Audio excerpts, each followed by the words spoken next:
guys, it's Brid. Tonight we're here to talk for a few minutes about Jodi Hildebrandt and Jodi Hildebrandt and sort of how long was Jodi Hildebrandt on the police radar for being somebody that they should have kept a much closer eye on than they did. But we're going to talk for a few minutes, so if you're interested, please keep watching.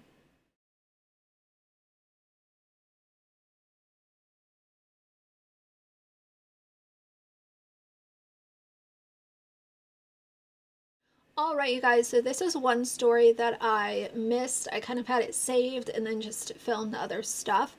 But I want to talk about this because when we talk about somebody being on the radar of law enforcement officials or something like that, you would think that if they're on the radar properly of law enforcement officials, then, maybe if they were accused of being a minor, then maybe they should be looked at and investigated.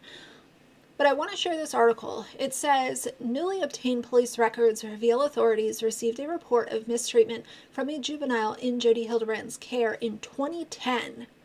Yet the licensed mental health counselor continued to practice in Utah for years. So 13 years before the arrest, she was on law enforcement's radar, and she still made millions by the Mormon Church funding her, was allowed to mistreat patients, was allowed to break HIPAA laws, and allowed to abuse Ruby Franke's children, and allowed to build the Connections classroom and give god-awful parenting advice to people that were paying her.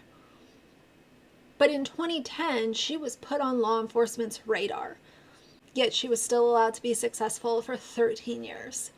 According to records obtained by the KSL investigators through a public record request, Hildebrandt's juvenile niece went to the American Fork Police in March 2010 seeking information about a safe house. The records add to other previously obtained by the KSL investigators that raise questions whether authorities could have intervened sooner and now establish police knowledge of allegations of mistreatment by Hildebrandt going back more than 13 years. Hildebrandt was arrested on August 30th with Ruby Franke. We know all about that.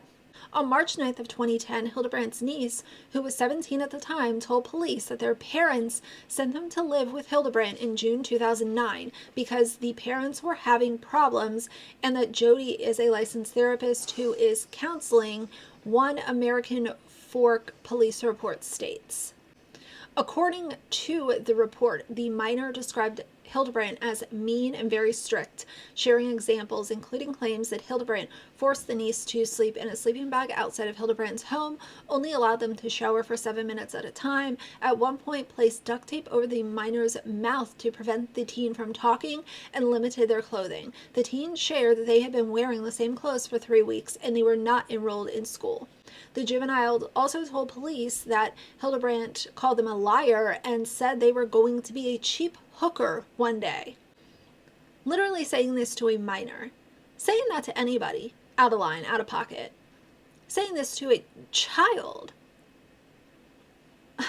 According to the report, when asked whether they were being physically abused or not, the juvenile said no. The teen couldn't explain some of Hildebrandt's reported actions, but said limiting their clothing and not enrolling them in school was Jodi's methods of counseling. The report details failed attempts to get in contact with Hildebrandt, then a conversation with the teen's father, who is Hildebrandt's brother. The father said the teen was in Utah being counseled by Hildebrandt and claimed that contacting the police was a ploy to get out of going to a wilderness camp he wanted to send the teen to. As for being forced to sleep outside, the father told police that occurred one time, and that was a way to show the child what it would be like to sleep outside. The report indicates police took the teen to Vantage Point, which is a home-like facility meant to be a safe place for teenagers. I'm requesting a copy of the report be forwarded to DCFS. The investigator wrote, documenting intent to involve Utah's Division of Child and Family Services. 13 years the police knew about this, and they didn't do jack diddly squat about it.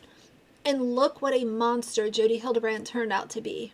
2 weeks later, on March 23rd, 2010, Hildebrandt reported to American Fork police that her niece had run away from her custody. When asked why her niece might have run away, Hildebrandt told police she believed they ran away because Redacted was going to be placed in an all-girls home and didn't want to go to an all-girls home. According to the report, the teen's mother told police this was the third time the teen had run away. The first time was on March 9th. According to the report, police later learned that the teen had sent a message to a friend that same day. She wrote, "Dude, save me, I'm trapped." In April 2010, police learned the teen had been staying at a local shelter where they showed up, and the juvenile said they were there to take them back to their parents. She said, "Jodi insults me all the time in front of others and acts like I am evil by not letting her talk to kids or others." And then it goes over how she had her license temporarily suspended. I've talked about that before as well. But I wanted to bring this to you guys because when I learn, when I hear about a child running away from home multiple times and being returned to that home, it reminds me a lot of what Janelle Evans' son is going through right now.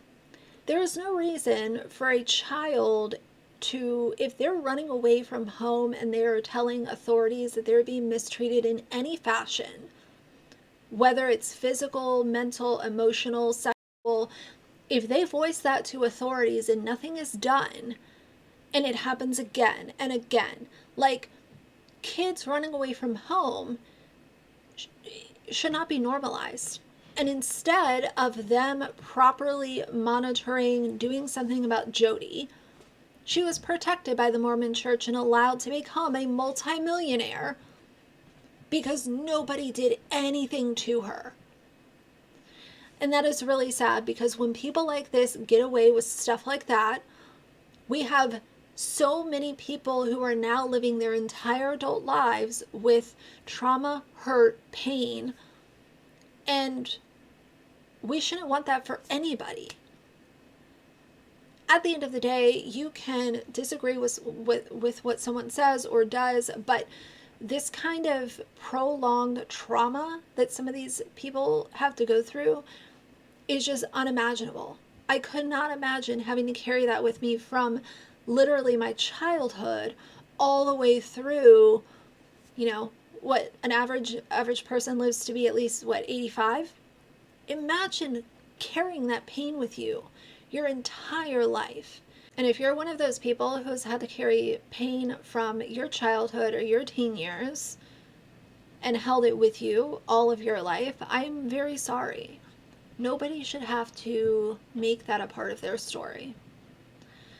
But I wanted to share this. I'll link the entire article down below, as I always do, in case you guys want to read it in its entirety. But I just think it's wild that Jodi was on the law enforcement radar for so long, and then to see how things ended, just, I don't know.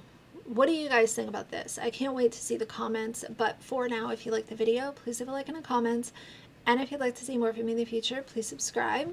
I'll see you guys soon. Bye.